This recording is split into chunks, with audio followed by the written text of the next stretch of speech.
Are you ready to increase your retention and revenue and convert website traffic to clients?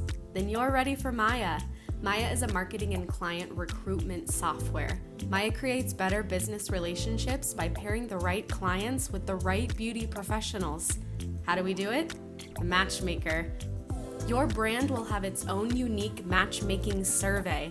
By pairing people based on their skill set, budget, personality, and lifestyle preferences, Maya creates lasting relationships that keep both sides coming back for more. You don't get a second chance to make a first impression. Pair the right clients with the right beauty pros the first time. Visit joinmaya.com to get started.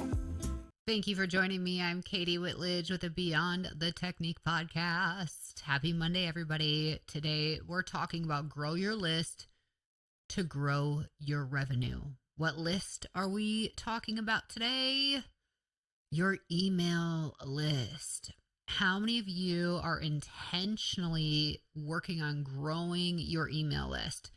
Now, this might be happening innately, naturally, where a client comes in and you are capturing their email either to reserve an appointment, to confirm an appointment. That is, for most businesses, the one and only way that they are growing their email list. But there should be a strategy in place like every major brand is doing, where you are capturing client prospective buyers information before they make their first purchase with you. And that's what we're going to dive into today. So I brought up big brands. I want you to think of the brands that consumers are most obsessed with. What's a brand that you are obsessed with? Well, I will share that as a country, we are in the United States most obsessed with companies like, or brands like Trader Joe's, Apple, Netflix, Costco, Amazon, Lululemon, Disney, TikTok, and Starbucks. I mean, by yourself, I just want you to raise your hand if you're like, yes, I have made a transaction with one of those brands within the last week. And maybe for some of us, it's like within the last day. Well, brands with their type of marketing budget are everywhere. And yet one of their largest focuses are capturing emails, capturing contacts. That is a major, major focus for them. I'll just tell you a story. I was shopping for an event and I went to Nordstrom's, I went to Macy's, I was going all these places to find something to wear for this event. And finally, when I was at Macy's, I found a couple things and I went to check out. And she gave me the spiel of like, are you using your Macy's credit card today? No, I'm not. Or if you are interested in getting that set up, we can save 25% off your purchase for today to get that going. And I was like, no, thank you. And she said, no problem. Then she tallied up my total, but she said, oh, let me enter your reward points. And I'm like, oh, I don't know if I have rewards with you, but I gave her my cell phone number. She looked me up. No, you don't have rewards for us. Well, if you give me your email today, I will be able to give you 30% off your purchase today. What? Of course, I gave it to her and I was like, so they're willing to give me a bigger discount for giving them my email than the discount I was going to be given for opening up a credit card with them. What does that tell you?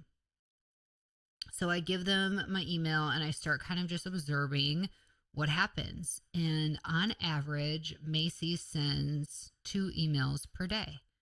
There are other brands that I love. I don't know if you've heard of the athleisure company called Alo, A-L-O. Love it. They send me at least 3 emails per day. No exaggeration. Another company I love is Athleta. They send me I think, and I have to probably track this now that we're kind of entering a new season with spring, but I'm pretty sure I'm getting 4 emails per day from them. And here's the funny thing. Is it annoying? Maybe a little bit, but my behavior as a consumer is probably similar to you, where we just go on our phone and we just click, the button on all the emails we don't want to open. We go and trash those, and then we look at what's left over that we actually need to pay attention to right now. And so even though I'm trashing those emails, what's powerful when we understand neuromarketing, marketing behaviors based on brain science, social psychology, and behavioral economics, that's neuromarketing. When we understand a bit of that, we realize, well, just getting the brand name in front of me or in front of you over and over and over and over and over again means that the brand is taking up mental real estate in my brain. So companies know this. They know that the name of the game is literally, you could think of this kind of as brainwashing, which feels super uncomfortable, but it is happening to us. So they know literally just getting their brand in front of you so many times will eventually get you to open up one of those emails at some point, click through, shop, and buy. So for them, frequency is the name of the game. And they're really just focused on getting you to engage, keeping you on their site, and getting you to, and not even just keeping you on their site, but like, have you ever been on a site where they're like, you put something in the cart and they're like, hurry up, this is going fast, you better just check out for this one thing, which I never fall for that one. But I'm the type that saves a few things in the cart, then I'm like, no, I better not do that right now. And then I come back like 2 days later and it's still there, tempting. But here's the thing, I eventually buy. And am I in the market to buy? Do I actually need this new pair of leggings, even though I have 12 pairs? Do I need another pair? Maybe not. But these are a different cool version of the same color black. And so maybe I do. They know it is powerful to get in front of you over and over again. So I want to just share some really interesting facts about email marketing with you. First off, there are 4 billion daily email users. So if you're somebody that's pushing for like, well, emails are dead and I think text messaging is great. No, emails are not dead. And I think there's a time and place for text message marketing, but I think emails, and I know emails are way more powerful. You are going to have a higher open rate for text message marketing because there are very few people that are cool with having a little notification icon, still on their, text message app, right? Like that is uncomfortable. Like, ooh, if it says 1 or 16, I open that and I'm like, what's going on? What did I miss? I want to know. So you're going to have a high open rate for texting, but you have a low engagement rate and click-through rate. People just aren't like, I open that just to like get it off there. When you have people opening your emails, when they eventually do, it's because they're really into you. They're into your brand. So number one, the name of the game is getting your brand in front of consumers more often. And you can't really do that if you don't have a growing consumer list. So we're going to get to that. But just some facts about emails in general, that there are 4 billion daily email users. That is huge. I want you to know that 37% of brands are increasing their email budget because they want and know how important it is to grow their email list. In fact, according to Litmus Research Center, an email list is the only business asset with a return of $36 for every $1 spent. Now, when I'm typically teaching how to figure out your ROI on anything marketing, I offer usually like a 5 times return is awesome. That means when you spend $100 on marketing, you should expect to get $500 in return. What they're saying is this is like a 36 times return. This is massive. I don't know if any of you follow the goal digger herself, Jenna Kutcher. She's so well known for her success on Pinterest and her digital marketing initiatives. She actually offered an email marketing, online web event, and said the average sales value generated from an email is 3 times higher than that of social media. And she went on to share the online marketing world agrees that one email subscriber equals $1 a month in revenue. So grow your list and grow your revenue. So how many email subscribers do you have? If you were to go send an email to your entire audience, your entire clientele, or who's in your client base, right? How many do you have? One email subscriber equals $1 a month in revenue. That's very powerful. And I think we underestimate the power that we have with email marketing. Okay, so I'm going to get into more stats as we continue our conversation. But one thing I really want to touch on is I brought up how many emails I'm seeing every day from some of these brands that I've chosen to subscribe with. I've almost made this a game now, obviously, because I love marketing, but I've made it a game where I'm like, oh, you presented me this offer. I'm going to give you my email just to see what happens next. I just kind of want to observe what are other companies doing? What kind of automations am I going to be put into?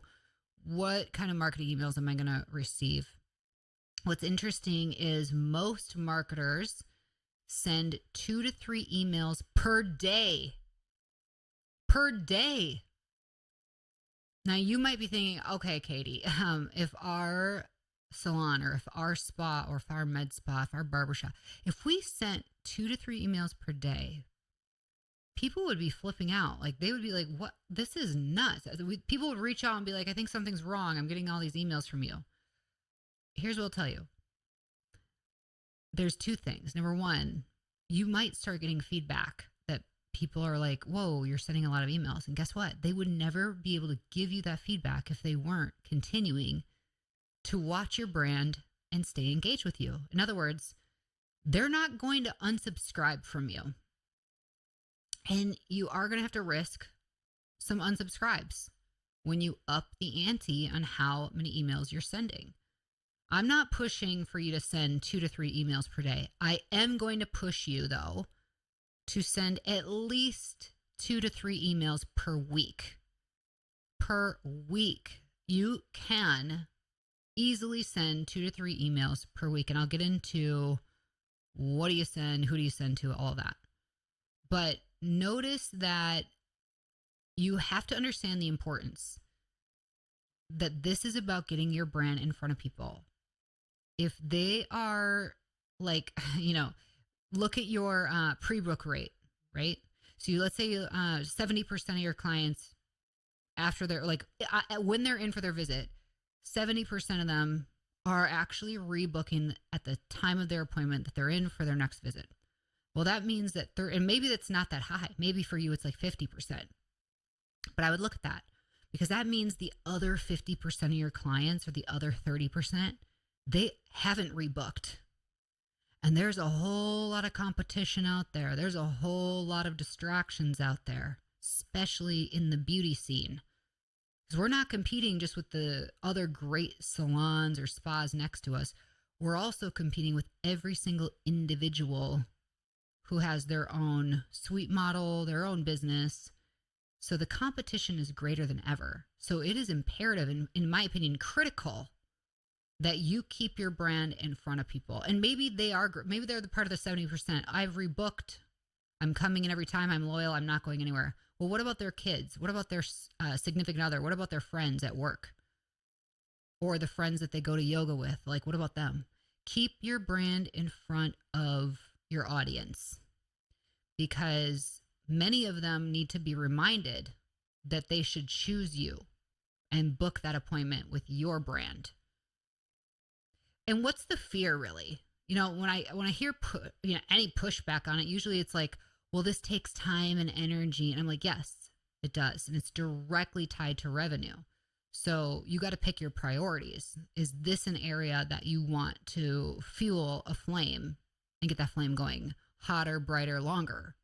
In my opinion, yes. Other pushback would be like, oh, what if people complain?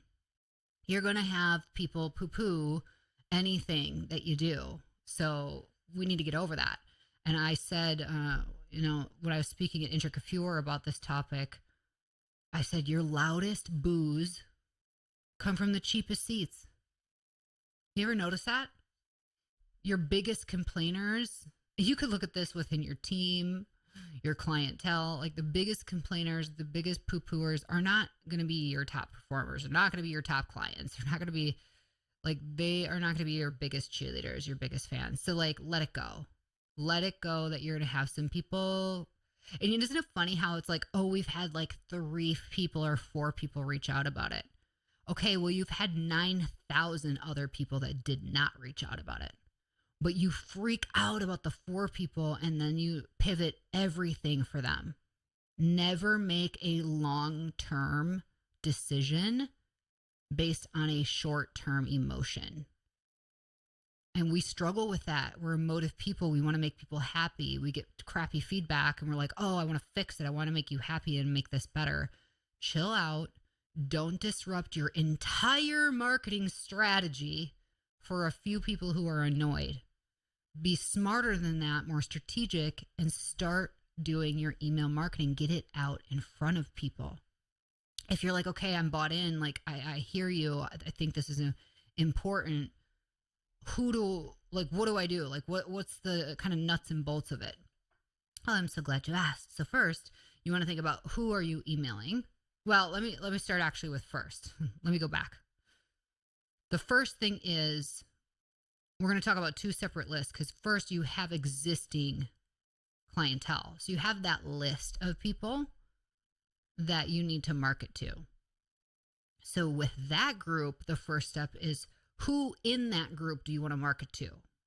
Another fun stat is that segmented emails drive 30% more opens and 50% more click-throughs than unsegmented ones. So what do I mean by that? Well, imagine every client that has ever visited your brand and you broke them up into groups such as, well, this group over here come in specifically for barber haircuts. And this group over here have come in specifically with this stylist. Or this group over here have specifically come in and purchased these products or this product line. Or this particular group specifically have gotten, this particular facial. So when you break things down with your marketing emails to speak more specifically to people, like anybody who's ever been in for this type of service, I'm going to get in front of you. You're going to have higher open rates and click-through rates with those emails. So an example at Be Inspired Salon, our team specializes in naturally textured hair. So very curly hair. If you work with curls and you get we're talking anywhere from 3ABC to 4C, I mean all the high texture, very curl hair. When you have a niche like that in such a specific audience, there are really special ways to market to them. Marketing is communicating and connecting. So when we go to send an email, we could create an email that's just to anybody that's ever been in for any of these types of curly haircut, hairstyle, or hair color services. And now we're speaking just to that audience. So that's just an example of who do you start marketing to. Now, if that feels complicated, literally you can market to everybody. So if your audience, if the who you are marketing to is everybody that has ever been to your business, then the next question is, well, what do you say to them? And the answer is, what do they need to hear? What do they want to hear? You got to find that out. What does your audience care about? What do they value? And that's what you start talking with them about. I mean, a really, really easy thing to do. And I know that some point of sales out there actually charge for this and some don't. But you could create an email, and some automate this, the ones that charge, and some don't automate this. So you have to do this work yourself. But imagine if every single Monday morning you create an email with the top three, so not all, but the top three openings that you have for each day of the week that you're open. And maybe you don't have that many openings, or maybe you have more than that, but you don't want to come across desperate. It's like how you would never train your guest services team member to say, oh, well, you can come in anytime between noon and 8 p.m. We're available. Like you want to create a little FOMO, a little sense of urgency. So with your emails, you would do the same. So imagine on Monday, you send an email out. Here are our openings for the week. Now, I wouldn't even say here are our openings for the week as the subject line. There are strategic things you do to make your open rate increase and make it juicy for the consumer to want to open up. So it could start with the word get. Get is a powerful word. And you say, get great hair this week. You could even start out with your appointment this week, your hair appointment this week. I'm for sure going to open that because, oh my gosh, I don't know if I have an appointment this week. I can't remember. Wait, I better look. What is it? What time? Right? So that's a little trickery on somebody, but it works. I open the email and then it says, here are our available times this week. And you can put Monday, or let's say you're not open on Monday. You say Tuesday, we have a noon at, with such and such. It's that simple. You don't need to put, we have a 12 p.m. with Samantha for, you could get this, or this with her. No, you're not trying to be that crazy specific. You're trying to get something juicy in front of them.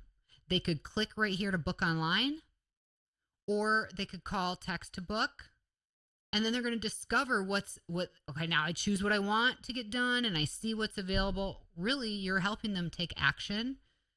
And just like the rabbit holes we go down, I might see in my Athleta email this cool tank top, which gets me to click through to the shopping page. But what happens next? Do I just go to that one tank top? No, I click on new arrivals and I start, scrolling through everything and building up my cup, right? So same thing. We're really just trying to get engagement. We're getting them to click. And there are some point of sales, which I love this, which actually show you when you send an email, how much revenue did this email generate? So our company, Maya, who powers Beyond the Technique podcast, helps salons with this. And one of the salons that we help, I just looked, generated $36,000 of future revenue for an openings email that we send for them. So we go in, we create the openings for the week for all departments. So if you have a salon and a spa and, whatnot, we create that email, we send it out. And I love that. I love that it ties back to, my gosh, this one email now has set up with the click-throughs were amazing. I think there were like 52 clicks. So 52 people that did not have an appointment click through to check it out. And they ended up booking. And then we can see what they've booked has tied to this much revenue. Like, how awesome is that? So that's just one idea. There's one email that you can consistently do every single week as part of your 3 emails in the week. And then what else matters to your clients? Depending on where you live and what type of year it is it, a little more humid right now? Is it a rainy season? And we have solutions for products for people to help with their frizzy hair that just gets huge in this type of weather. And we want to help tame it and soften and give it silky shine. Or, then you just speak to things that they care about and they kind of want to know about. You could, talk about upcoming events, upcoming campaigns, but do it in a way where it's like, what's in it for them? Why should I care? If you answer that question every single time you create an email, which is what's in it for them and why should they care, you're going to be winning in creating the content for your email. Does that feel good? I hope that feels good and exciting for you. And then when do you send it? This is my own little personal strategy, but I try to sneak them in the in-between. So a lot of companies will send you emails at like 4 a.m., 5 a.m. because they know that that's a lower, they know you're going to wake up and possibly check your phone right away, and they want to be a part of that little group of intrigue. You have some brands that do it late at night. They know, oh, you're putting the kids to bed and now you're just chilling and scrolling through social media. I'm going to send that email then because I have a higher chance of getting your attention and getting you to engage in my brand during these times. You have your lunch hour where people are kind of trying to step away from work and maybe sit down and scroll and check things out. I like to send it right before the lunch hour. So ideally between kind of that 10 a.m. and 11:30 a.m. And I would just test that. And that could be too far. Like, I don't even want to overcomplicate and say, oh, test your times and see what works better, because your content might be changing. So then it's not a fair, comparison, because you'll have different topics on different days. So you don't need to kill yourself with going that far with the KPIs. The main things that you want to look at for your KPIs to know, are our emails to our existing audience working really well, is always look at your open rate. So in the world of emails, anything over 30% is awesome. I mean, if you have an email list of 10,000 people and a 30% open rate, that's incredible. Like, good job. Like, keep that up. That's very good. Part of the things that we offer through Maya, like for our Maya members who have come on board with our marketing software, we do drip automation emails to prospects. So these are leads. These are people who have not been a part of your existing clientele list yet. I have brands that are doing over 65% open rates, and collectively across our entire group of owners, it's like a 98% open rate. Like, that's unheard of. And I'm super, super proud of that. And it's a testament to the kind of content and strategy that we put in place to get in front of these prospective leads for them, with the whole goal of getting the brand in front of you, getting you juiced up and excited about the brand. I may not buy today, but when I do, gosh, I'm going to think of you. We want that. Another KPI to look at besides your open rate is your click rate. So some people show percentages for that, like, oh, you have a 5% click-through rate. Or you've had, some people show like how many people, like, oh, you've had 36 people click through to do this. So keeping an eye on that as compared to how big your audience is really cool to track and good to know. And then, of course, none of this matters unless you look at data over time. Like, you need a full year to really look at the trends of what has worked and notice some, and who's going to sit through that? We have brought somebody on our team who specializes in this, who looks at data over a period of time and can say, here's what it means, down to the action itself. And I can't even wait for that. Like, I can't speak to that right now because it's not me. I'm not that person who's good at this. I'll just be like, you tell me the summary of what you found out, and I'll listen to you and go and do now what we need to do on our strategy. But in addition to open rate and click-through rate, the unsubscribe rate, of course, you want to see that like low. But I also don't want you to worry about that in comparison to growing. In other words, don't focus as much on unsubscribe as you're focusing on bringing consistently like new people into your list. So that's where I want to go. Like, last but not least, you have to have a way to grow your email list outside of just waiting for people who are actually, because when they put their email in your point of sale to book an appointment, they've already made the decision that they want to come in to buy. But what about the people that haven't decided yet? Prospects, people in your marketplace. How do you get in front of them? Well, that's Maya. Maya is a client recruitment marketing software. Maya is this juicy opportunity that lives on your digital assets. So let's imagine this. Imagine your website. Your website naturally has this traffic coming to it. How much? Well, we'd have to look at your Google Analytics. But let's say you have 500 or 1,000 website visitors coming to your website every month. I would say, great. How many of them are you getting their contact information from? People aren't signing up for your newsletter on your website. Okay. They're not signing up for really your like 20% off, $40 off. It's getting crazy. The discounts we're willing to offer to try to get them in. And you're probably getting their info and like, but then what are you doing with it? Like, no, it's terrible. When you have an opportunity that's all about them, such as, hey, wondering which stylist at our salon is your salon soulmate, wondering which stylist here is your perfect match, unsure who to book with. They're all like, yes, I'm unsure.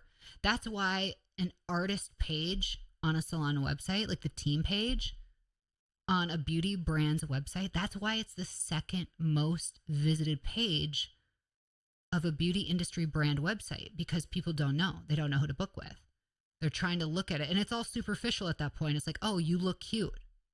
Or like what you have, oh, you have a little bio, cute, that's cute. Well, you know what's not cool or cute? That our average retention rate across the US is still 32% for new clients. So if we can solve this, couple issues here.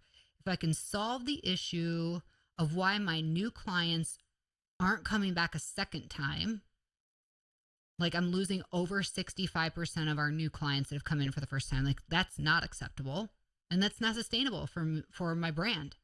If we can solve that, and if I know how much website traffic I'm getting and I can get just like 10% of them to give me their information so I can start nurture marketing to them through emails.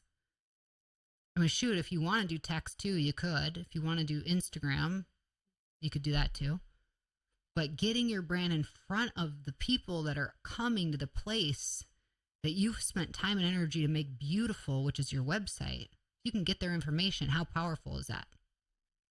And they love it because they go through the path of this funnel of like, yeah, I do want to know who my perfect fit is here at your brand. So I go through the matchmaking process, and that's where our secret sauce comes into place. That's our amazing algorithm where we match consumers with the right beauty industry professionals, not just based on what services they want. This is deeper. This is about who they are, their values, their personality profile and love languages. It's very, very cool. And they're going to see their top 3 matches with the opportunity to book right then. But what if they don't book? So we have an average of 40% conversions, which means 4 out of 10 people taking your survey are going to come in and do business with you. The other 6, we've got to stay in front of them. And you will see that you'll have additional conversions over time. Gosh, I took the survey this month, but you know what? I finally booked 3 months later because your brand stayed in front of me and I feel this connection with your brand. So growing your list, getting people to come into your marketing list, and then getting your brand in front of them. The cool thing is, if you don't know how to do this for yourself, if this feels daunting and you can do some of it, but not all of it, you need that help, you need somebody to come alongside you, that is what we're here for. Maya. We have the link in our show notes for you to go and check out joinmaya.com. If you specifically want Maya to come alongside your team and assist you with marketing emails, I want you to email us. How ironic, right? Email us at info, I-N-F-O, at joinmaya, M-Y-A.com. So info at joinmaya.com. Let us know that you want us to help you with your marketing emails. We'll set up a little discovery session. We'll figure out the frequency, what you need, what your goals are, and we will do that for you. We love to support you, and we love to support this industry with all things marketing, because we know that marketing solves 99% of every challenge that every beauty business brand has. And we want you to grow your list so you can grow your revenue. This is the year, everybody, that you don't want to fall behind the trend. You want to be ahead of the curve. You don't start looking for team members the minute somebody leaves your salon, right? Now you're hiring? No, you're hiring all the time. And the same is true for recruiting clients. You need to be recruiting clients all the time. So don't wait another month, another 3 months, another 6 months. Get this system in place for you. Start growing your email list, growing your revenue so that this year is that 5, 10, even 25% increase in revenue compared to last year. It can happen. We believe it, and we want to help you do it. So go to joinmaya.com and let's get the conversation started. Until next time, everybody, thanks for being here. Have an awesome day and stay strong.